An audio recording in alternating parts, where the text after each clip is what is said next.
coming at me, and then she's like, don't make me cuss you out. I was like, don't make me cuss you out. Like, girl, you do not know me. Because at this point, I'm starting to treat you like you just another woman in the streets. So I know y'all been seeing on social media that Adrian injured her knees. Yes, she did. This is the story time on how she did that, because a lot happened when we were in Atlanta. We're back in LA now, but we were originally there for our Halloween party, and we decided to stay through Thanksgiving holiday.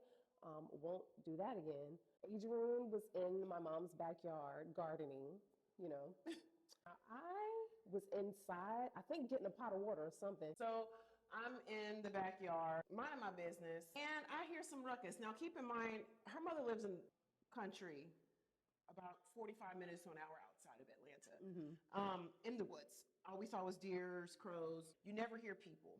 So I heard the two men talking, thinking I'm hearing voices, and I'm kind of letting it go, because usually there's nobody. There's no way that you can walk on that side like that. Anyways, I seen something in the corner of my eye. You know how you think you seeing something, and so I see this like partition shadow jump over the fence. And then I realized, oh, another one did. It was like an actual person. Now, keep in mind, A, I left all my legal pews here. And B, it's just a house full of women. One elderly. You aren't going to do much.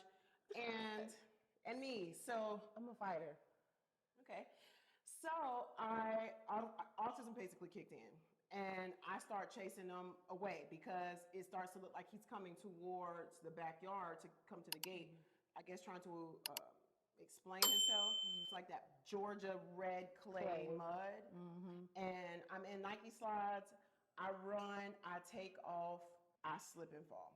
Cuss him out, end up chasing him, but I really hurt my knee the way I flipped. I came outside the back door with the water, and I saw her running, and all I saw was the little puddle of wet clay mud, and then she was in her slides, and I literally saw her fall, and she tried to break her fall, and her knee literally twisted. Instantly, when we went in the house, her knee started bruising. When I tell you, she really hurt herself, she really hurt herself. So we made sure we iced it, all that kind of stuff. So the next day, we wake up in the morning, I was like, nah, she can't walk. She need a knee brace, and we got to get some crutches. It was real bad, y'all. Adrian, one thing about Adrian, she does not like to be physically set out for anything. She likes to push through her pain. So any kind of pain that she feels, this is a person that will push through migraines, stomach cramps, it don't matter. So we had to go to Walmart, get her some crutches, and then get her knee brace and ice it, heat it, all that kind of stuff. Her sister... Well, she's an athlete, and, mama's an artist, so... Yeah, so she can help with, that sports medicine training, all that. Yeah, so she gave us exercises and things like that for Adrian to do to help strengthen her knee or whatever, but it was bad. We got back to the house from Walmart. This whole time since we've been at the house, this was after the Halloween party, Adrian has been getting different feelings, intuition, different weird things going on. It's a graveyard behind the back of the house, and the graveyard was calling, just random things going on. You just kind of feel an uneasy spirit. All of her jewelry that I got her, necklaces, things like that, kept breaking. Just so many things just kept specifically happening to Adrian. I told my mom later on that day, we had a meeting with the WNBA Atlanta Dreams. Shout out to y'all. My mom left maybe a few hours later to maybe run to the store or something like that. I don't know. But at the time when we was there, my mom has 2 cars. She was like, it don't make sense for us to rent a car when she got another car that she don't drive that we could just use to drive around the city, because we got things to do, right? Yes, and y'all know, I don't mean to interrupt you, but y'all know I'm estranged from my parents due to, religious reasons and toxic, unhealed behaviors. And I'm also in therapy for it. So for about now, 3 years? Only because I feel like we have openly bragged about the acceptance and support of family through our very homosexual 12-year marriage. Well, 10 years, 11 years together, 12 years. 12 years together, 10 years married. If you can't accept my wife or my life, then it's deuces. It is what it is. So I really felt for the first time in my life, kind of, warming up to trusting the acceptance. All the times that, we've been around, my mom or whatever, it's been loving, it's been accepting, no issues at all, right? So my mom has cameras surrounding her house. So we're in the car on the phone in the meeting, and we're getting ready to go get some coffee. My mom calls me, but we're already on the call with the video with the team, right? So I can't answer her phone call. So, I'm going to have to hear her back like I usually do when I'm done with the meeting. Apparently, she must have saw us in the car getting ready to leave. So that's probably why she called me. I don't know what she wanted. But she called me. I didn't answer. She called me again. I didn't answer. Then she sends me a text. I'm summarizing it, but basically like, I know you see me calling you. When you get back, make sure you leave my keys. Once the meeting's over with, I call her back. Petty, she don't answer. So I send a text. We were on the phone call in the meeting like I told you we had to do. Soon as the meeting was over with, I called you back, but now you're not answering. What exactly was it that you wanted? So that day we had other errands to run, but we didn't get back to the house till at nighttime. By that time, my mom was asleep. The next morning, my mom's in her office working. I go inside the office and I sit down. I was like, so what was that stuff that you text me? Like, what was up with all the animosity when you get back, leave my keys? Like, you don't talk to me like that. Like, that's not our conversation. Where did that come from? And she's all on some, you saw me calling you, and when I called you, you didn't answer. I said, oh, hold up. You must be think I'm still that same high school, your daughter, Janika. No, I'm a grown-ass woman. I'm not going to answer your beck and call, and every time you call me, I'm not always going to be available. I said, you know this even when I'm in California. If I'm busy, I usually always text you back or hit you back when I'm done doing whatever, whether it's filming or we got at an event, and I say, my bad, XYZ. And she was like, all you had to do was send a text and say that. I said, well, hold up, because I called you and you didn't answer. And then when I sent you a text, you didn't even give me enough time to send a text after you called the first time. You called, and you sent that text all within 5 minutes. Where was I supposed to get the time to send a text and say, hey, I'm in the meeting, remember? I was like, so all that extra animosity because you see me in your car backing out and I didn't answer you, you getting all mad and getting petty. I was like, what did you want? What was the emergency? Clearly you're not in an accident. What was the animosity? Like, what did you want? Why did you want to call me? What was the point? What did you need? What did you need? What did you need?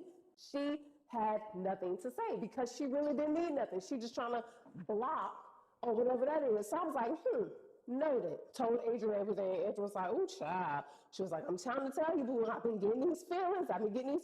Something different, something going on. So I'm just saying. She said, start paying attention. Just start paying attention. That's all I'm going to say. Start paying attention. I said, okay, I'm going to start paying attention. And also, too, I know y'all been like, peeping out my hoodie. You know what I'm saying? If y'all want this hoodie, make sure y'all visit Madam Inside LA. Because, you know what I'm saying? We got this in cream. We got this in black. You know what I'm saying? It's cold out here. You got to stay warm. So make sure you cop your hoodie. I'm going to put that link right here. Okay, back to the story. So next day, we went into the city, to go out on a date, eat, film some content. I was recording a video of myself so that I was trying to learn a new dance routine, but I accidentally left my phone on recording because I like to record myself and see what I look like. I think we went outside to talk about something, me and Adrian, we in the backyard, but I left the phone recording and forgot that I was recording it, right?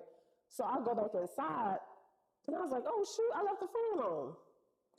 But then something in my spirit say, watch the recording, listen to it. I was like, listen to it? Okay. Listen to the recording. We just heard all kinds of things. Adrian, not really in pain. Don't think the pain is as serious as she's making it. Don't see why she had to go to Walmart with Janika, could have stayed home. And some other stuff that I'm going to leave out there. But is this what you really feel? Like, mind you, there's already a lot of tension that we're all feeling inside the house. I don't even know where this tension is coming from. We ain't doing nothing but being ourselves. But Adrian taking a break, she's injured, so she can't really do anything. I mean, she has her crutch, but, I help her. That's my wife. I'm going to be there to help her and aid in her healing and recovery, right? Because we got shit to do. You know what I'm saying? Like, we didn't expect this to happen. See, what it is it's the age of Aquarius. What's done in the dark don't come in the light. Okay. First of all, my intuition was already telling me, you very much so feel a hating spirit. You know that feeling very well.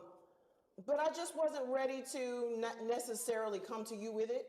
I'm not no beef starting person. I like to sit back and observe and not absorb. Yeah, so that's just the first incident that happened, right? Also, in between this time, since Adrian has hurt her knee, you're not speaking to her, saying, hey, how you doing when you see her. You're also not helping her and asking if she needs anything. You're just not saying anything. You're acting like she's not even there. Thanksgiving comes, my mom goes home to visit our family or whatever. We go to Miss Pat's house. Guys, Miss Pat, y'all, we had such an amazing time. And speaking of Miss Pat, I know a lot of y'all was asking for the vegan pound cake recipe. Don't worry, I'm gonna make the pound cake, show you how I did it. Shout out to you, Ashley, Miss Pat's daughter. My mom was due to come back to Georgia, and Adrian was like, I think we should just, let's clean your mom's house. She was like, I know what it feels like when you going out of town and you come back and your house is like clean. She said, it's a good feeling, whatever. She said, so let's just do it. I said, okay. We cleaned that house like it ain't never been cleaned before. We made sure the plugins was, just smelling good, even though they mess with my asthma and, cancer causing things. Oh, and my sister Ashley even helped. Yes, Ashley was there, so they helped us out. My mom comes home, house is clean. First of all, walks in, don't say nothing to me. She don't even speak. Hey, how you doing? Nothing of that. She don't speak to me. Act like she didn't even know I was in the kitchen. And then not only did she not speak to me, but she also didn't say anything about her house being clean. Usually when somebody walk in, they be like, hey, oh, look how clean it look in here. Ain't said nothing. Not a thank you, not a, oh, that's nice. Thank y'all so much for doing that. Or, oh, it look good in here. Oh, I appreciate y'all. Nothing. Yeah, you know how you can tell when someone wants to look for a reason to be upset and they can't find one? Yeah. Keep that in mind. At this point, I've already mentioned to my mom that there's a lot of tension that me and Adrian are both feeling. I don't know where it's coming from, but things are definitely different. We've had this conversation. She has not addressed it. She has not said anything else to me about it, nor has she said anything to Adrian about it. The next morning, I'm dressed, have my makeup done. Me and Adrian woke up. By this time, her knee is doing, much better, enough for her to film a little bit of content. So, we do our makeup. And I go inside the room where my mom's office is, because that's where I had hung up my coats to put my jacket on. My mama comes shuffling in there and was like... Not shuffling. She did. She was shuffling. I don't know exactly how she said it verbatim, but basically she came in there and was just like... And I don't know how many times I told you about that gardening smell, but she said, I can smell it all in my house and it's giving me a damn headache. Real loud. Loud enough to where she knows Adrian's in the next room, no TV is on, you can hear her say that because the walls are thin.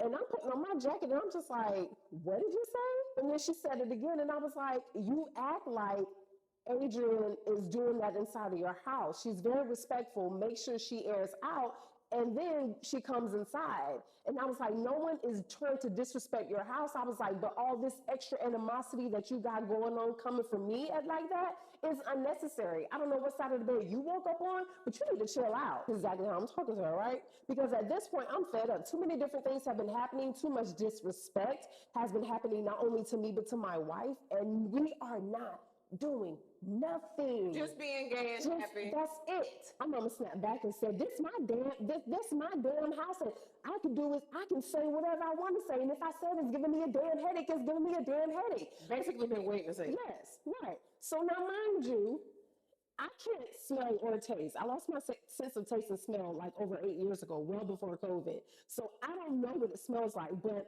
I know just yesterday, we used all those plugins to make sure your house smelled nice and refreshing. So I know for a fact, and Adrian even clarified it, because she's very particular about being disrespectful to people's homes.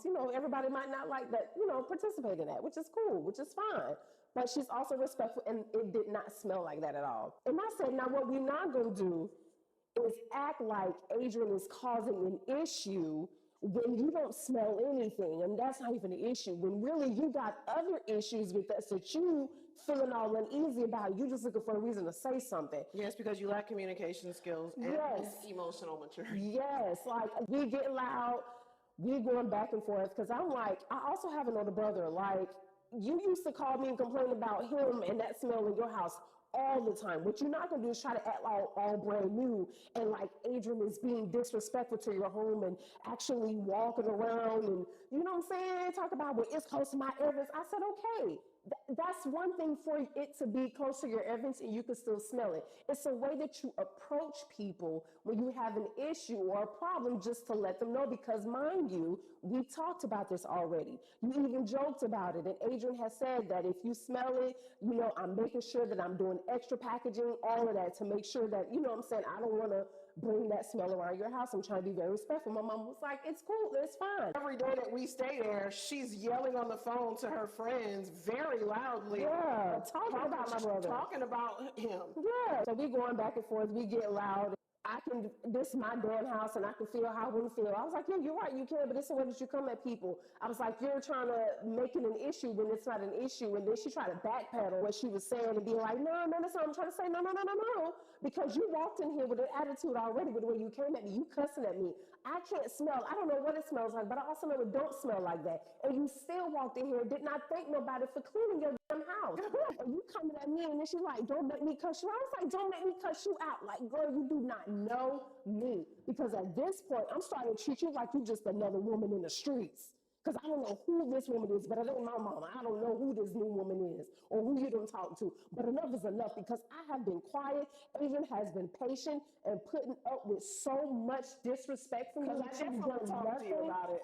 Right, like. I was like, Yeah, and then Adrian heard us get loud and she interrupted and came in. She was like, no, Neat, don't worry about it. We don't need this. And she approached my mom, very respectful, and was like, I don't want to disrespect your house. That's not what I'm trying to do.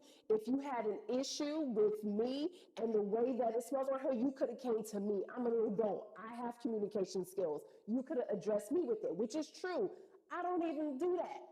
I can't even smell it. Yeah, so it was me. When Adrian was in the next room, it's like she's very passive aggressive. Like most people are. They lack self-awareness to even realize that, like, I can tell you guys don't communicate. I know that y'all seen content where even she's been in some of our videos. Yeah, she's been in our content. I have publicly said that my mom supports us and loves us and all these kind of things. My mama showed her ass. And I'm here to say that that is no longer the case. My mother does not support us. My mother is not accepting of my life and the life that I have built with my wife. And enough is enough. So, you know, me and Adrian, we both been disowned by our family for real. And, you know, it is what it is. Because one thing about Twisted for sure, as long as I got Adrian and as long as Adrian got me, we're going to be good. Always have. Period. Always will. Know that it wouldn't be like that if she had like a boyfriend or a husband. And I'll tell you why. What started to give me the indication that you guys don't really know each other as adults is this, again, was the first time that we have allowed her on a consistent basis, day in and day out, to witness our relationship. It's one thing to live across the country and see us online and maybe FaceTime. And it's another thing to see her cooking every night and see us working and how we flow and da-da-da-da-da. And it just was a big difference. I'm not quite sure. I gave it a benefit of the doubt. Maybe maybe she was going through something. You know, at the respect of my beautiful queen, she knows her wife. Yes. I cuss my own mama out. And I don't play when it comes to my wife or my daughters. So I was this close a lot. Thank God for therapy. But a lot of people mistake silence for weakness. And I was giving grace because my bookie said so. But like I said, it's one thing to live day in and day out. And sometimes the mask will drop. You can't. Sometimes people are so lacking in self-awareness that they don't even realize that they're showing strong signs, even if I wasn't as hypervigilant. Like, you could still tell, like, you're not speaking, and I'm like it was weird. It was very, I felt very uncomfortable, very uneasy. And she said that to my mom, and my mom was like, you know, when the whole gardening thing was happening and she was saying it was giving her a headache, my mom was like, said this to Adrian when Adrian was, you know, talking to her. She was like, I don't want nobody to feel uncomfortable in my home. Adrian said, well, let me stop you right there because I've been very uncomfortable since I've been here. My mom said nothing. She did not address it. She did not ask Adrian why she felt that way. She did not even discuss anything after that. She just turned around and kept on going by her business. And it's like, okay, I really see you now. This person that I'm witnessing is not the mom that I vouch for. It's not the mom that I've told all these stories publicly about the kind of mom that I had. I would have never thought my mom would treat us the way that she did. Because if you're being disrespectful to my wife, you're being disrespectful to me, especially when we did nothing. Adrian never disrespected my mom in any kind of way, never said anything out of her mouth bad about her, anything like that. After everything that has happened now, still has not said anything. So it's like, and that goes for a lot of y'all. That goes for friends. yeah. Don't think you got away. Yes. Oh, please don't. The podcast is coming. That goes for family. Yep. That goes for assistants. That goes for associates. Yep. I got a list. I'm Aquarius. Like I said, my receipts come laminated.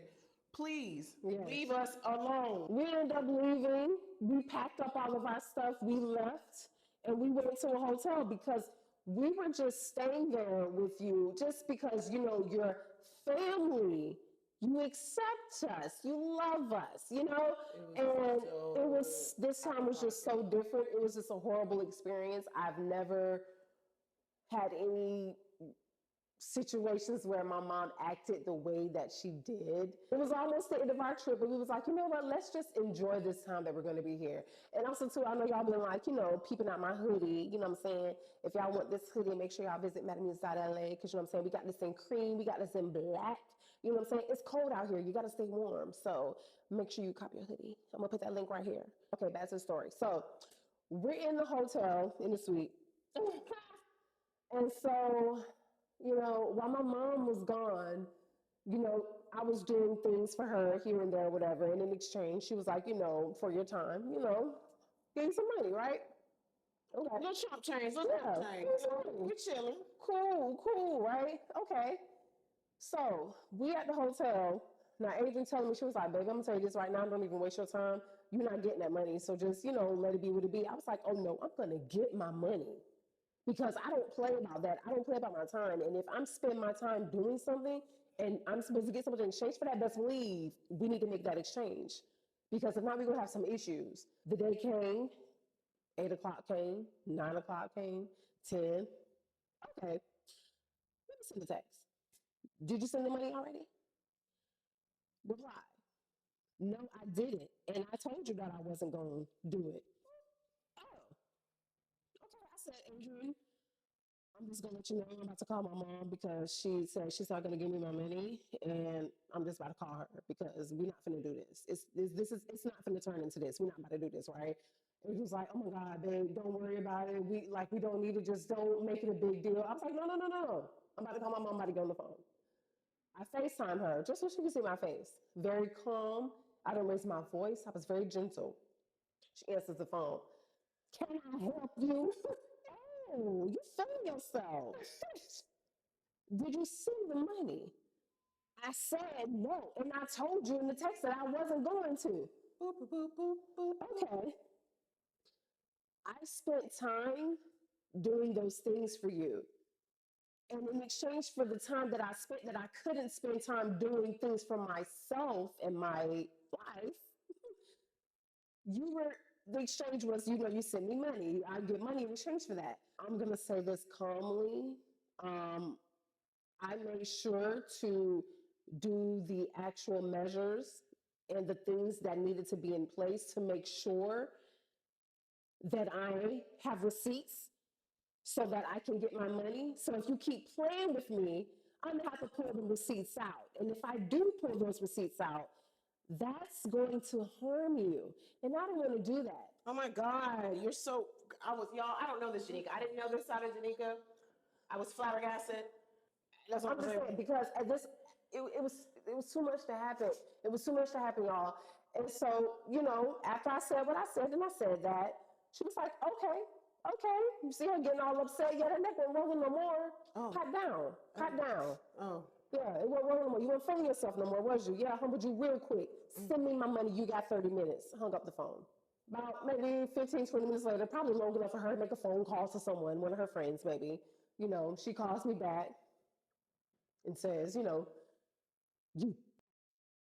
sorry, that's not funny. Because, you know, you don't call your daughter that. You know, that's what she said. And she said, from this day forward, you know, your wife is not allowed in my home. She was like, I am not your mother and you are not my daughter. Ooh. Let's be clear. Ooh. And we hung up the phone. Ouch. After the phone hung up, though, I got that money. So, Oh. needless to say, to just wrap this up, y'all, it sucks when you think you have support from family members and or friends and you really publicly speak about the love and acceptance. I think at this point, people expect that the fact that you ain't said nothing yet means you ain't gonna say nothing. If I publicly say that you're one thing and something traumatic like the experience we had in Atlanta happened, I have to now publicly come back and say that no, it ain't like that. I can't have anyone in my life that does not accept me for who I am and also the life that I've built with my wife for 12 years. Like for 12 years, you have not had to worry about where I was sleeping, where I was eating, what I'm doing. You see me on social media. It was just shocking. I just could not believe this experience. So now I have a lot of like processing that I need to do right now. My whole life, I saw you as one way. I vouched for you with my wife and our kids as one way. And you really showed the complete opposite. Still to this day, I have not apologized. I have not said anything. Most people who, like I said, lack emotional maturity won't. I don't expect much from boomers and Gen Xers. They sniffed a lot of lead paint growing up. So when they get into the senile age, it's just nothing but bitterness and hoping for a man that's actually yours. I just don't have time to entertain that kind of stuff in my life. I don't need it. I don't ask for it. And I don't want it. If I'm not going to accept it from strangers on the street, I'm not going to accept it from you. So that's what happened in Atlanta. We did have a lot of great experiences with people that, we met and we saw when we were out. But underneath it all, yeah, that was eye-opening for me. I don't really tell my business like that, but my God, that was traumatic. Yeah, and for both of us. Like the struggles that my wife had faced when it came to her family. Her family said the same thing to her about me that you just said to me about her. You think that that's okay? Absolutely not. So that's that. she says that. So, and if your spirit telling you something off, something off, y'all, something off. I don't sleep on my intuition now. I might not be able to answer what exactly is off at the moment, but just understand. Yeah. I'm patient. I'm gonna find out what's going on. Now, I ain't gonna lie. We heard 2 hours worth of gossip and stuff about me, and I don't know if you guys have ever like actually had the opportunity to hear gossip live and in full effect in real time about yourself. And then that person being really fake to your face. Yeah, really cool, really distant, very, aggressive. Yeah, like it was pretty pathetic. I really expected. I didn't expect that. First of all, y'all know I don't sleep with people. I don't stay over people's houses anymore. Once I've already been traumatized by people pretending to want to be there for you and not really be there for you, even if you don't need it. They just offer to help. Like I'm always been apprehensive and untrustworthy because I have so much trauma around being in a hard or difficult place and that person offering help. And then every single time, thank you, pattern recognition, that I'm left in a worse situation. It's almost as if people couldn't wait for you to quote unquote need them. I never let my left hand know what my right hand's doing. You don't know what I need or what I don't. You can assume. Never that though. Yeah, niggas, they love to say they want to help you, but then when you actually need the help and then everything unfolds and things happen differently than what they might have expected. Yeah, like I said, the podcast is coming, you guys. We have a lot of things we have to talk about. We've been quiet for a long time. And when I tell you we have passed with flying colors, and anything that I say online has already been a healed testimony. So you can't use nothing against me that I told you, dummy. Period. So stay tuned for that to come soon. But in the meantime, we're going to be popping out these videos for y'all. But enjoy this. I know this video was long, but thank y'all for listening. Appreciate your support. And until the next video, the muses are out. And don't forget, cop that hoodie. Squabble up. Squabble up. Squabble up. That's my favorite part.